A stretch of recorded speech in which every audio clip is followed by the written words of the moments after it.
Hoy estamos contentos, estamos gozosos por todos los sucesos que hemos tenido en esta semana.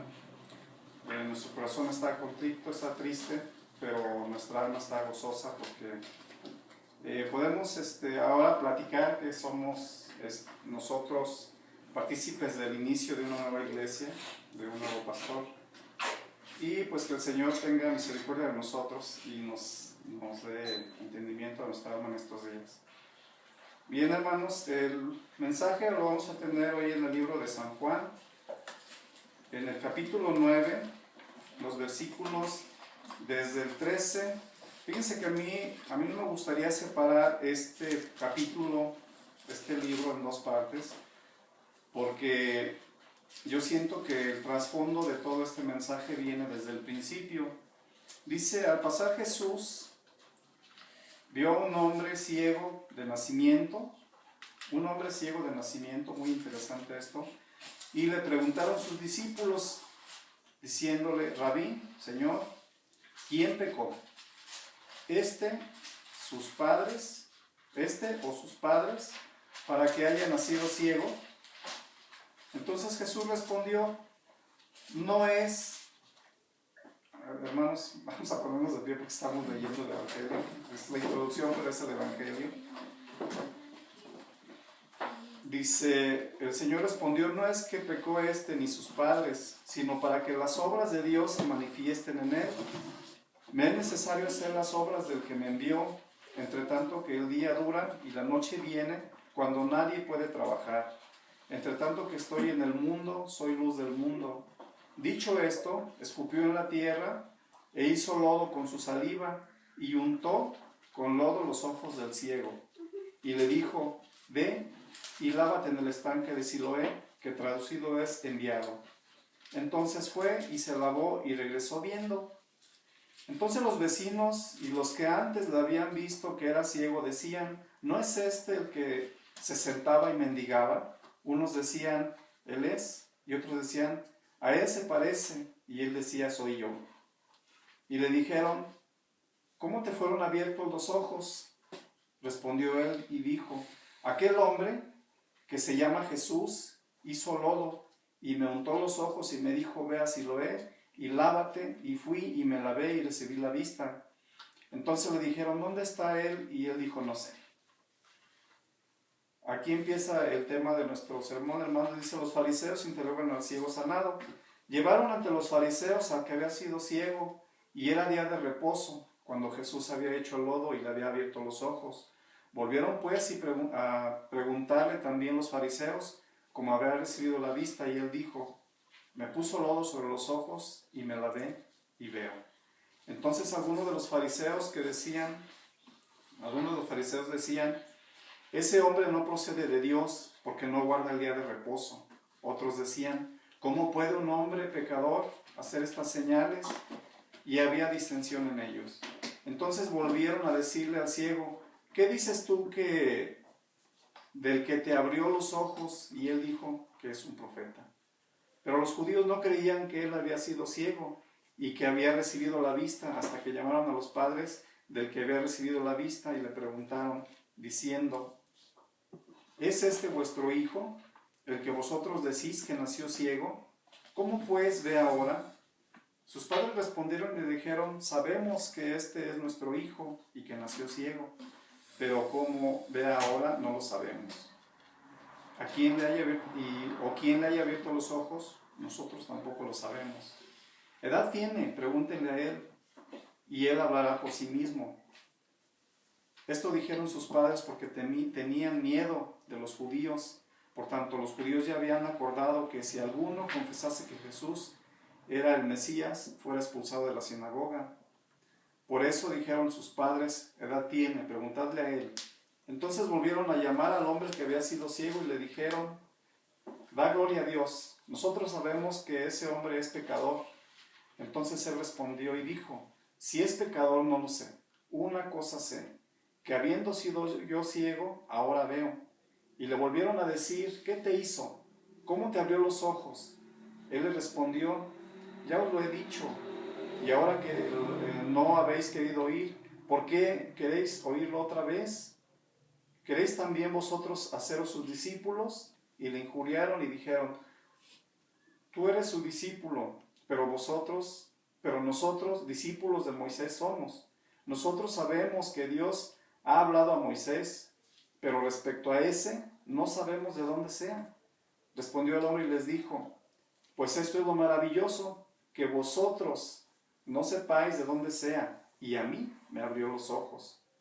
Y sabemos que Dios no oye a los pecadores, pero si alguno es temeroso de Dios y hace su voluntad, a ese oye. Desde el principio no se había oído decir que alguno abriese los ojos a uno que nació ciego. Si éste no viniera de Dios, nada podría hacer. Respondieron y le dijeron, tú naciste del pecado, tú naciste del todo en pecado, y nos enseñas a nosotros. Y le expulsaron. Señor Dios, nuestro buen Padre Celestial, te damos las gracias, Señor, porque nos permites estar aquí reunidos, Padre, alabando y bendiciendo tu nombre. Gracias, Señor, te damos en este momento porque nos permites escudriñar tus escrituras, Señor. Yo te ruego que tu voz se manifieste entre nosotros, Señor, y tu mensaje sea recibido. En el nombre de tu dulce, amado Hijo, nuestro Señor Jesucristo. Amén. Amén. Tomen asiento, hermanos. Anoche cuando leía yo este mensaje y leía los pasajes de las escrituras que nos dejó el pastor Raúl, yo pensaba cómo relacionar, hermanos, el tema se llama Instrumentos de su Gracia. ¿Cómo relacionar ese tema a esta lectura? Yo buscaba por mucho rato buscaba el instrumento de la gracia. Y hasta después de leer como unas 3 veces el pasaje, y después de leer como unas 3 o 4 veces la epístola, entonces dije, ¿cómo es posible que no encuentre yo la relación entre el tema y la lectura? Muchas veces tenemos, hermanos, el concepto de que el instrumento es el que sirve. Sí, que por ejemplo, el pastor Milton, Israel, la hermana Finalita Leti, que ellos son los instrumentos de la gracia del Señor.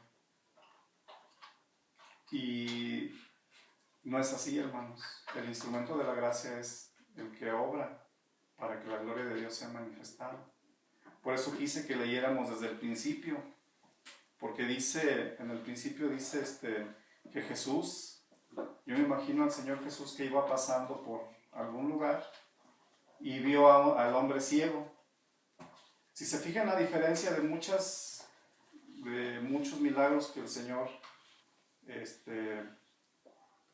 hizo aquí en la tierra, en la mayoría, si no es que en todos, clamaron a Jesús. Podemos relacionar muchos. Cuando la mujer que tenía flujo de sangre, ella se escabulló entre la gente para tocar su manto, porque ella tenía la certeza que con solo tocarlo sería sana. Y podemos referir muchos, todos los que hemos conocido, los que hemos escuchado, cuando llevan al niño que estaba enfermo, ¿cómo se le llama? Hidrópico. Cuando llevaron todos los que hemos escuchado en algún mensaje o en alguna parte, pero este hombre no sabía. Él estaba ahí sentado y Jesús lo vio y dice que se acercó. Ahí los discípulos se intervienen porque le preguntan, Señor, ¿quién pecó? ¿Pecó él o pecaron sus padres? ¿O por qué nació así? ¿Por qué está ciego? Y el Señor responde y dice, no pecó él ni sus padres. Esto era necesario para que, dice el versículo 3, para que las obras de Dios se manifiesten en él. Y hermanos, algo muy, muy interesante nos pasó a nosotros el día de ayer. Yo ayer estaba meditando cuando leía el pasaje, yo meditaba en mí mismo y yo me preguntaba y decía, ¿por qué ese documento que no llevábamos, por qué se nos quedó? Un documento muy importante no llegó con nosotros. Y decía el pastor Newton, este documento es la entrada a los Estados Unidos. Sí, ese era lo más importante. Si llevas tu pasaporte, pero no llevas el documento que te da la entrada, entonces ¿de qué te sirve tu pasaporte? Y yo decía, en mi mente en ese momento, cuando te entra la confusión, yo decía, Señor, ¿será que tú me estás diciendo que Israel no vaya, que no es el tiempo? Y yo sí estuve a punto de decirle cuando me dijo Israel, me preguntó, papá, ¿qué hago? Ya no voy y me voy después, ¿o qué hacemos? Entonces ahí a uno como padre te entra la duda más grande del mundo. Como padre yo dije, humanamente yo dije, en mí, mejor nos regresamos a la casa.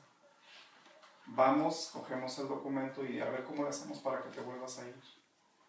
Porque en nuestro corazón, yo creo que en el mismo corazón de mi esposa había el mismo sentir de verlo allá solo y que no pasaste y regrésate.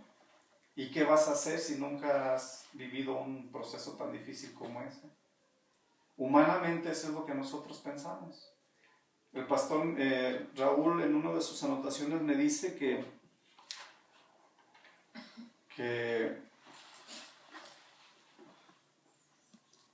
cuando nuestra naturaleza humana actúa por encima de la gracia del Señor, cometemos esos errores.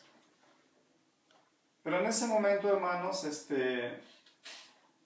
cuando nosotros estábamos decidiendo qué hacer, yo sentí ¿cómo se dice? No la manifestación, quizá no, yo sentí en mi corazón que Israel tenía que ir porque él iba en el nombre de Dios. Él no iba en el nombre de nosotros, ni en representación de nosotros, sino que iba en el nombre del Señor. Y yo pensé, pues vete, hijo. Si humanamente pensé, si estando ahí te dicen salte del país, me esperas ahí afuera y te llevo el documento y luego te vas otra vez. Muchas cosas pasan en nuestra mente. Relacionándolo a nuestro sermón de hoy, hermanos, pasó algo parecido porque el ciego no sabía si iba a ver. Él se fue y el Señor dijo, ve hasta allá y lávate. ¿Por qué no le dijo, toca aquí y diles que te regalen poquita agua? No, el Señor le dijo, ve a un lugar en específico. ¿Cómo se llama ese lugar? El Siloé, que traducido dice enviado. Está en el versículo 7, perdón. Entonces este hombre, podemos decir manifiestamente que fue a ciegas, ¿verdad? Una cosa muy, muy curiosa. Estaba ciego y fue a ciegas. Pero ¿qué es lo interesante de esto, hermanos? Que obedeció. Él dijo, este es Jesús. Seguramente había escuchado muchas veces de él. Es Jesús, me dice, ve y lávate allá, así lo es. Voy ahí y voy a hacer lo que él dice. Él no pensó, y sí, ¿qué tal que no? ¿Qué tal que llego y me lavo y en lugar de que vea, recupere yo, o más bien vea por primera vez, qué tal que alguien me empuja, no sé? Cosas que se pueden venir a la mente y no las sabemos. Entonces, cuando lo vieron los hermanos, bueno, los que estaban ahí con él y decían, como muchas veces decimos nosotros, oye, la señora que iba pasando ahí será la que, ¿te acuerdas? Nos ha pasado muchas veces. Una vez aquí nos pasó a nosotros como vecinos. Yo le decía a mi esposa, oye, como que la señora que vende productos aquí adelante como que está esperando, ¿verdad?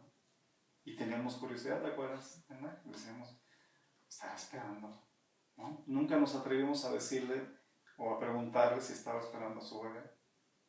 Entonces esto le pasaba ahí, pasaba entre los que estaban junto a él, decían, no es el que se sentaba ahí en la esquina de Villa Vieja y Paseo de Jerez a pedir dinero. Pues como que sí se parece. Y otros decían, oye, como que sí se parece, pero no, es que el otro no veía y este sí ve. Entonces él dijo, él manifestó la gloria de Dios y dijo, soy yo. Pero este Señor, este Jesús, decía él, me puso lodo en los ojos y me dijo, ve y lávate, y ahora veo. Entonces, ¿qué pasa ahí, hermanos? Eso nos pasó a nosotros, porque yo cuando mi hijo se abordó ya en el avión, nosotros teníamos ese temor de que no lo fueran a dejar pasar. Sin embargo, yo en mi corazón yo tenía la certeza que él iba a pasar sin ningún problema, que todas las cosas que se iban a poner como obstáculo iban a caer porque el poder de Dios estaba con él. Si yo oraba, fueron 3 horas de angustia. Bueno, las disfrutó dormido, pero gracias a Dios que descansó, porque uno de nosotros tenía que estar alerta, ¿verdad? Y durante esas casi 3 horas, hermanos, nosotros estábamos orando intensamente. Mi cuñada Glay, mi esposa y yo, Becky, nos acompañaba. Pero ¿saben una cosa que yo le pedí al Señor, hermanos, en mi oración? Yo le decía, Señor, yo he escuchado testimonios muy interesantes. Un testimonio que alguna vez escuché de mi pastor que decía que una vez él iba a predicar a un lugar y la gente le decía, no vayas, ahí están matando. Y creo que ya habían matado a varios pastores o varios seminaristas, no sé.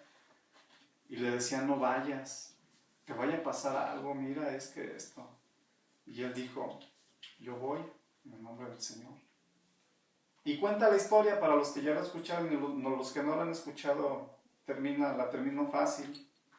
Dice que cuando él pasó por ese lugar donde mataban a los predicadores, que alguien dijo, es que iba podríamos decir con muchos, eran varios, llevaba como una guardia con él. Y él dice, pero yo iba solo. Es un milagro del Señor que protege a los que van en su nombre. Y después me acordé de aquel relato que nos decían de una persona que iba a ser atacada por un tigre, ¿verdad? Y que esta persona clamó al Señor.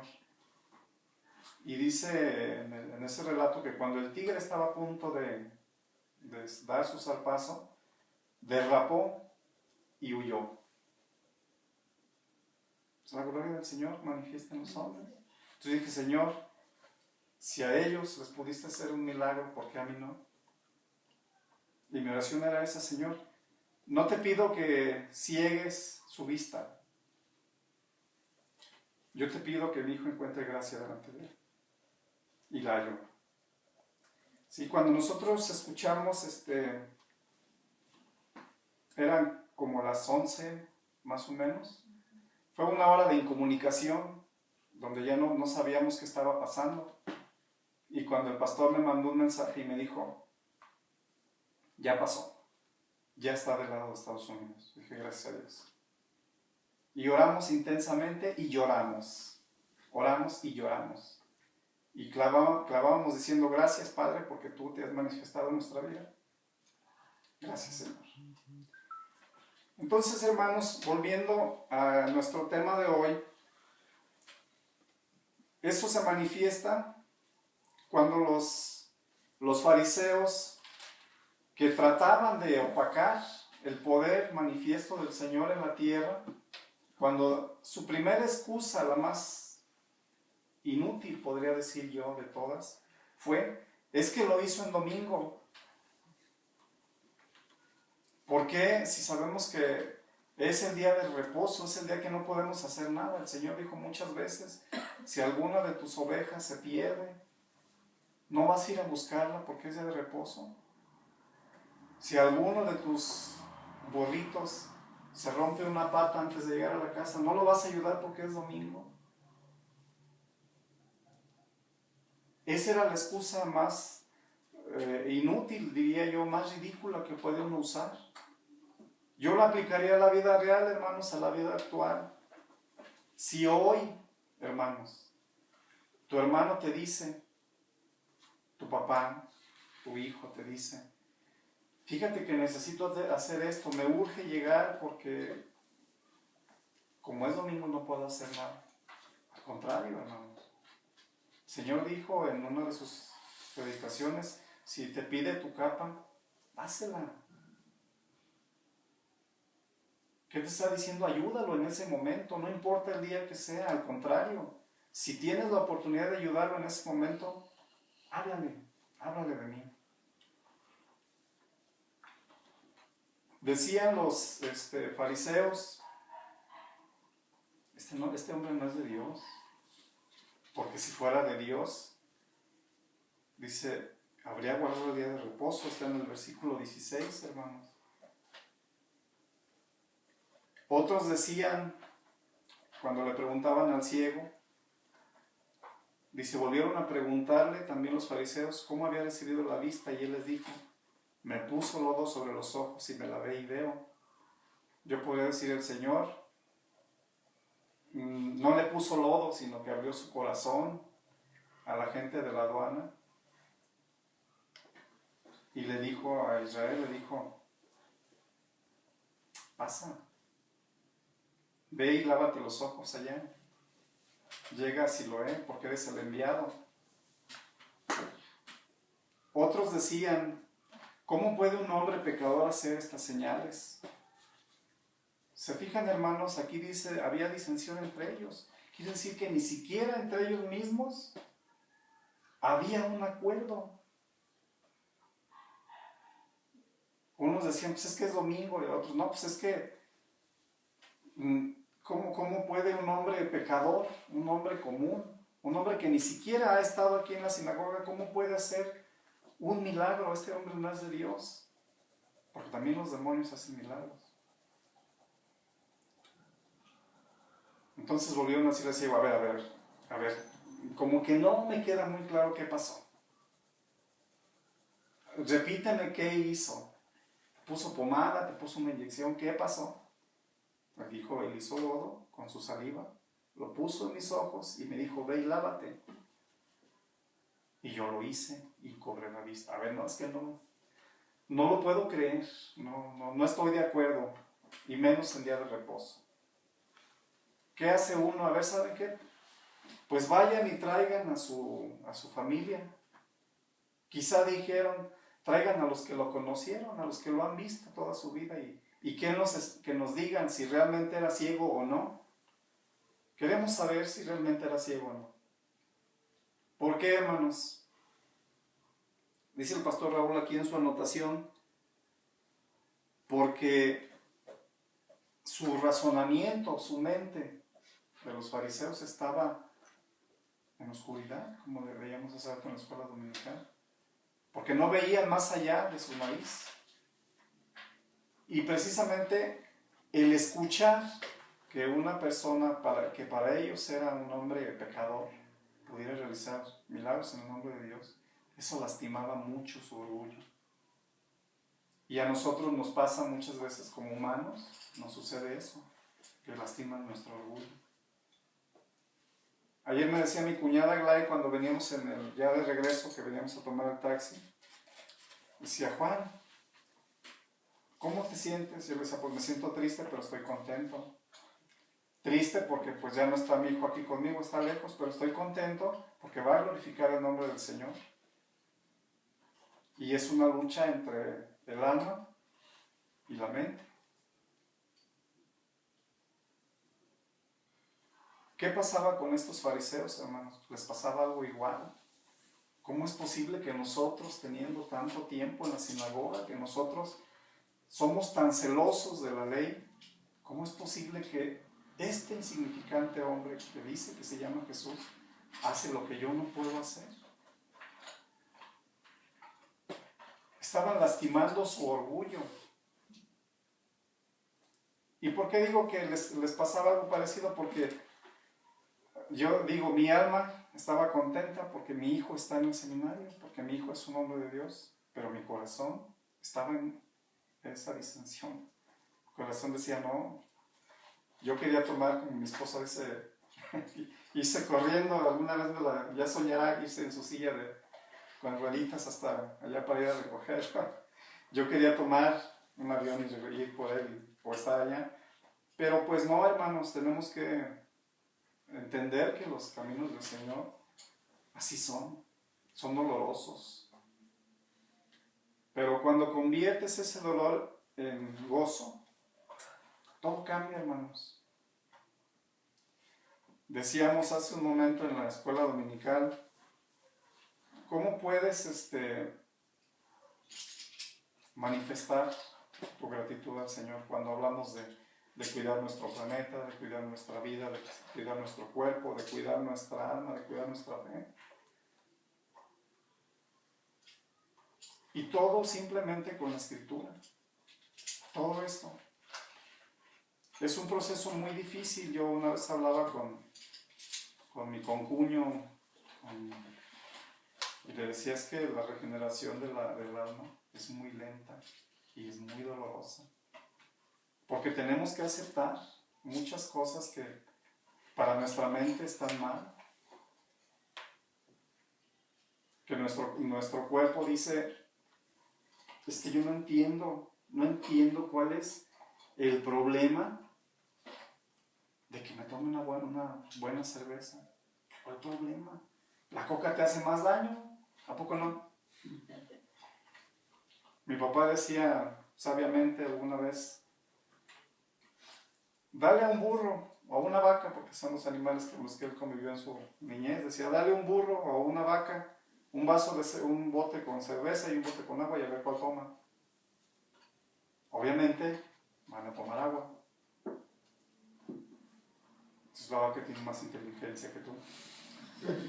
Y yo le decía cuando platicaba con mi concuño, le decía, eso es muy doloroso porque realmente la cerveza no tiene nada de malo, al contrario, está muy rica a veces. Yo les diría como testimonio negativo, pero no deja de ser un testimonio. En los grandes restaurantes, cuando tomas una pequeña cerveza o un vino tinto, sientes aquí, esta parte, como que te quema. Pero hace algún efecto raro que te despierta las glándulas de la lengua, de manera que lo que pruebas enseguida sabe delicioso. Aunque sean frijoles, hermanos, en serio. Digo, eso no tiene nada de malo. Lo malo es cuando el vino te toma. Cuando el vicio cualquiera te toma a ti. Cuando ya no eres tú. Eso sí es malo. Entonces, bueno, no nos salgamos tanto del tema, no divaguemos mucho. Cuando los judíos, los fariseos, cuando fueron y le hablaron a sus padres y les dijeron, a ver, explíquenme eso de que nació ciego y ahora ve. ¿Cómo está eso de que era ciego y ahora ve? Inexplicable. Lo hemos dicho, lo hemos escuchado cientos de veces. Son cosas que la gente que dice tener mucho entendimiento no entiende. No le encuentran la lógica, no encuentran la razón. Y yo lo he visto con gente rica de la empresa donde trabajo. Dicen, sí, claro, sí, pero no. Realmente no lo entienden. ¿Qué hicieron los padres? Los padres, aquí hermanos, cometieron un pequeño error, pero todo fue por temor. Posiblemente ellos amaban su ley, yo creo que sí amaban su ley, por eso dijeron, si decimos que pasó, nos van a expulsar de la sinagoga. No vamos, en la actualidad podríamos decir, nos van a excomulgar. Nos van a decir, salte de la escuela, estás expulsado porque tú dices que cosas que están contra los principios de nuestra institución. Entonces la forma de ellos salir de ese problema, que no era problema, fue, pues él es mayor de edad, él ya está grande, que él diga lo que pasó. Allí está, cuestiónenlo a él, no a mí. Eso, hermanos, podríamos considerarlo como una negación. Ellos negaron a Dios. Ellos le tuvieron miedo a las autoridades, más miedo a ellos que a Dios. Y eso, si retomamos un poquito el tema de lo que estábamos hablando, Eso se presenta continuamente. Humanamente yo sí tenía temor. Yo dije, he visto muchos reportajes, he visto en la televisión, he visto en muchos lados cómo tratan a la gente deportada. Los tratan bien, eso sí, los tratan bien. No son como nosotros mexicanos, somos más incomprensibles. Pero el hecho de que tú digas, es que es mi hijo, ¿cómo es posible? Yo imaginé mi hijo en una oficina, a lo mejor con esposas, o encerrado y allá afuera, como la ley y el orden, que están del otro lado del vidrio y lo están observando. Y todo eso humanamente, hermanos, pues uno dice, ay Señor, a ver, libera mi carga. Y no sé si mi esposa y mi hija se dieron cuenta, Esteban, que yo me fui a sentar allá con el pretexto de cargar mi celular, en un lugarcito donde estaba una columna. Y me senté ahí, hermanos, y empecé a orar. Y yo le decía, Señor, tú sabes que yo todas las cosas, cuando te pido algo, lo pido y te digo que hagas tu voluntad y no la mía. Sí, manifiesto es eso, yo creo que muchas veces lo he dicho. Yo le decía, Señor, si es tu voluntad, llévalo. Sí, llévalo a donde tiene que ir, Señor. Y a mí quítame este dolor. Y les repito, hermano, fueron las 2 horas, las 3 horas quizá más largas de mi vida. A lo mejor 1 hora la más larga de mi vida, porque fueron, yo creo que eran como las 8:55, algo así, cuando hablé por última vez con él y que me dijo, ya en 5 minutos voy a entrar, papá, allá donde está la migración. Y luego me dijo, márcame en 10 minutos, y le marco en 20 y nada. Le dije, me voy a esperar. Y le marco en media hora, o sea, a las 9:30, y nada. Yo dije, ya le quitaron todo. Ya le quitaron el celular, todo lo que lleva ya se lo quitaron, Señor. Ay, ¿qué hago, Señor? Y pasaron los 45 minutos y nada. Y la espera se estaba haciendo larga. ¿Verdad? Me comí los hot cakes más amargos de toda mi vida. A pesar de que estaban muy dulces. Y eran las 9:50 y nada. Y yo le dije a mi esposa, ya no lo dejaron ir. El vuelo creo que se iba a las 10. Y estábamos ahí sentados y nada. De un ratito después me habló el pastor Milton y me dijo, Juan, ya pasó. Me dice Josué que van corriendo para alcanzar el avión. Y yo dije, gracias a Dios, aunque se les vaya el avión, que se vayan en camión o en bicicleta, pero ya está adentro. Ya el Señor me hizo mi milagro. Entonces, hermanos, imagínense, si yo negara todo esto que vivimos y no se los platico, sería hacer lo que hicieron estos padres. Estos padres tuvieron miedo, tuvieron temor de decir, sí, mi hijo era ciego de nacimiento. Y ahora ve, porque Dios hizo un milagro en él.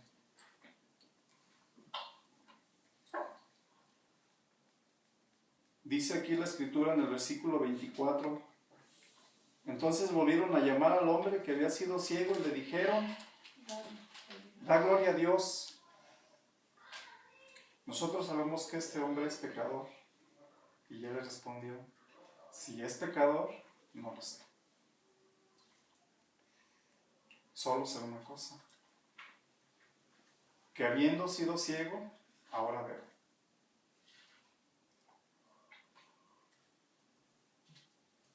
Y dice nuevamente, ¿pero qué te hizo?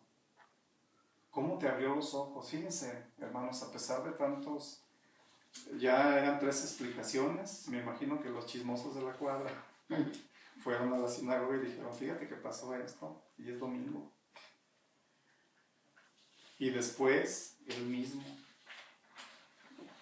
Y nuevamente, a ver, ¿pero qué hizo? Es que no entiendo. ¿Qué pasó? Aquí es cuando el hombre dice, a ver. Lo maravilloso, dice, es que ustedes dicen que no lo conocen.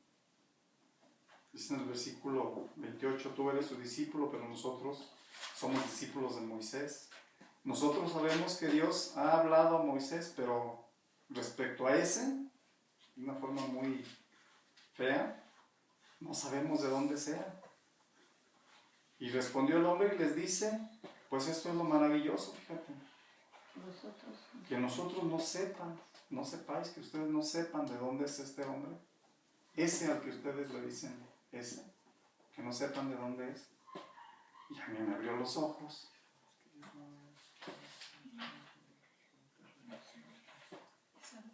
Dice, y sabemos que Dios no oye a los pecadores, pero si alguno es temeroso de Dios y hace su voluntad, a ese oye. La Biblia dice que Dios hace milagros, que Dios ayuda a justos y a injustos. Porque Dios escucha en ese momento lo genuino de tu petición. Y desde luego hace su voluntad. Dice el Señor, dice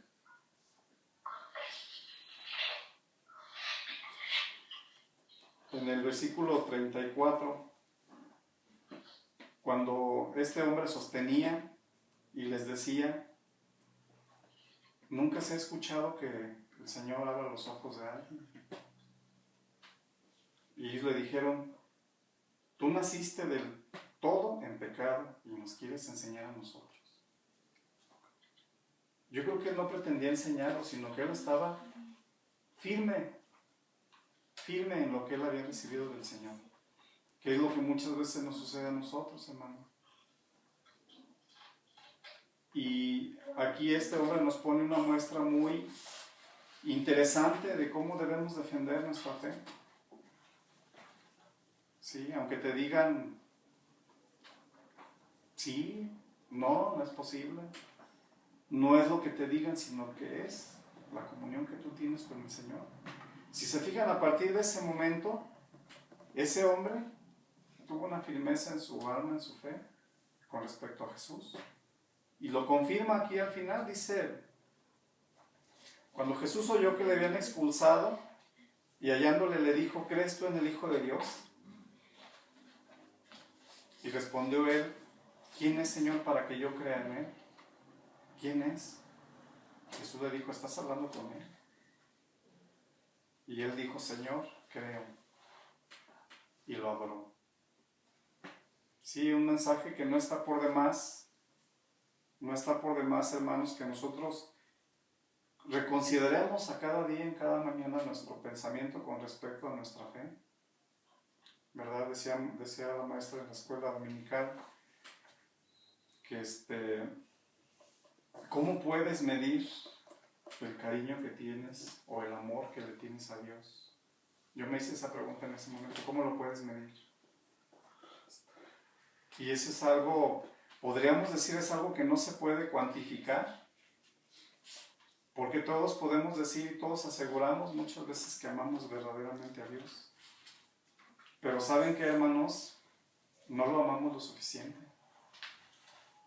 Yo les voy a decir por qué. Yo he escuchado miles de veces de gente, de mamás, de hijos, de hermanos, de mucha gente. Yo he escuchado cuando dicen las frases que algunos ya hemos escuchado, como no hay peor dolor que perder a una madre.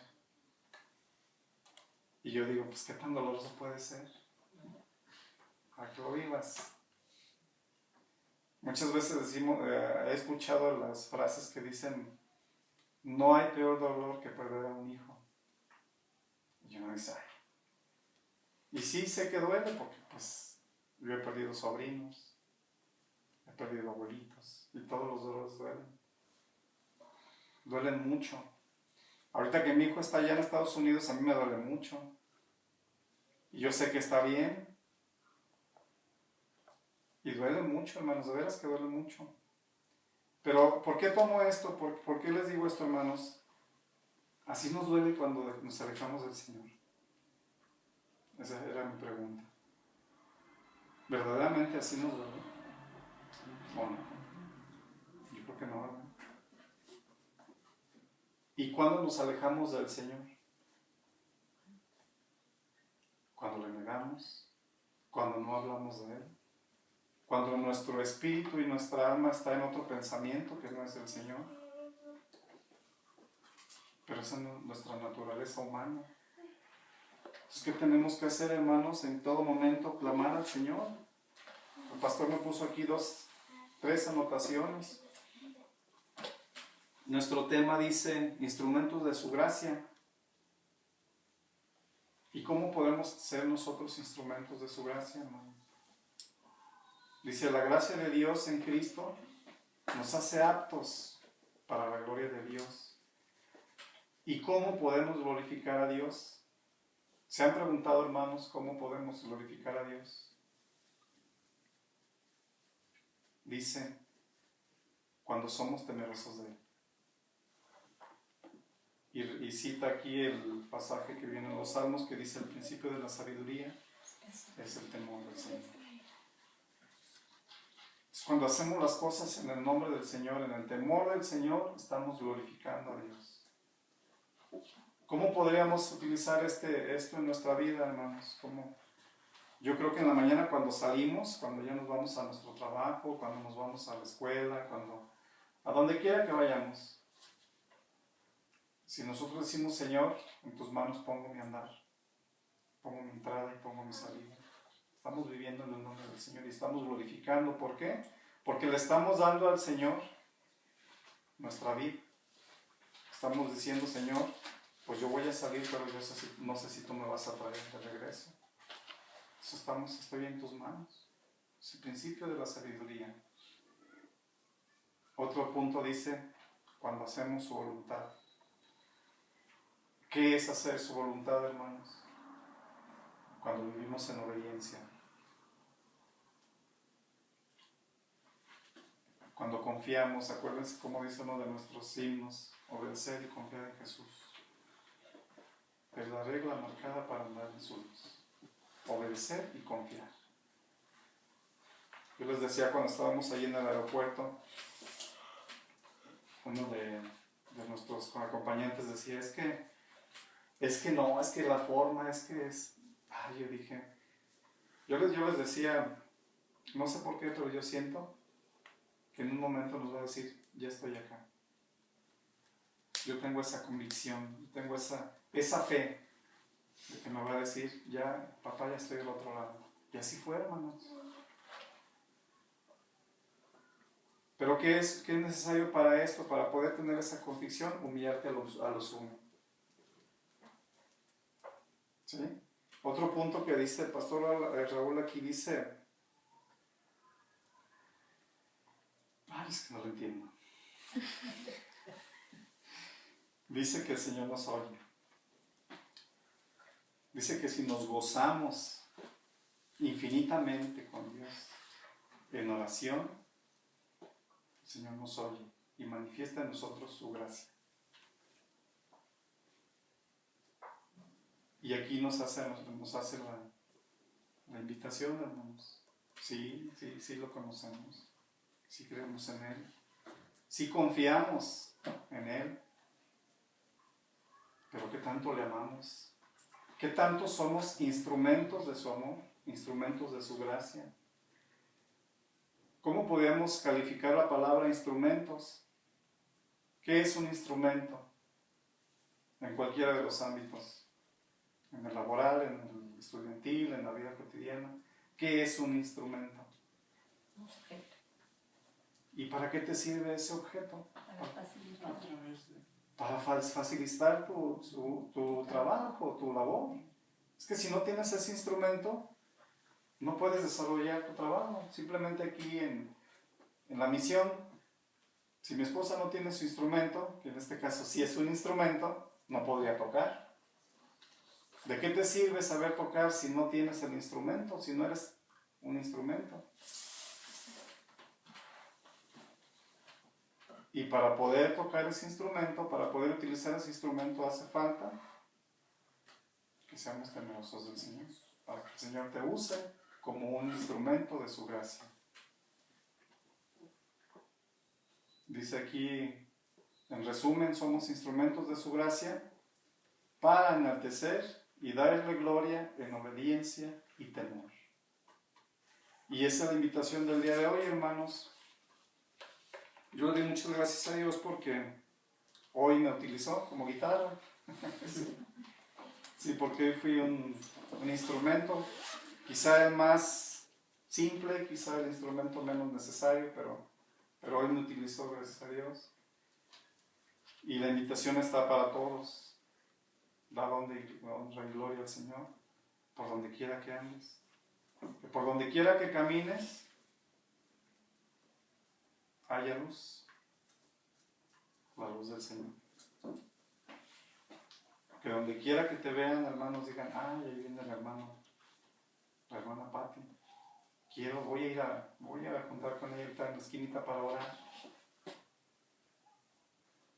Es muy interesante, muy hermoso, hermanos, cuando nos conocen, porque necesitan de nuestra compañía, de nuestra oración, para acercarse a Dios. Y no que nos busquen para echarnos unas bien melodías, como dicen los muchachos, ¿verdad? Entonces es interesante, es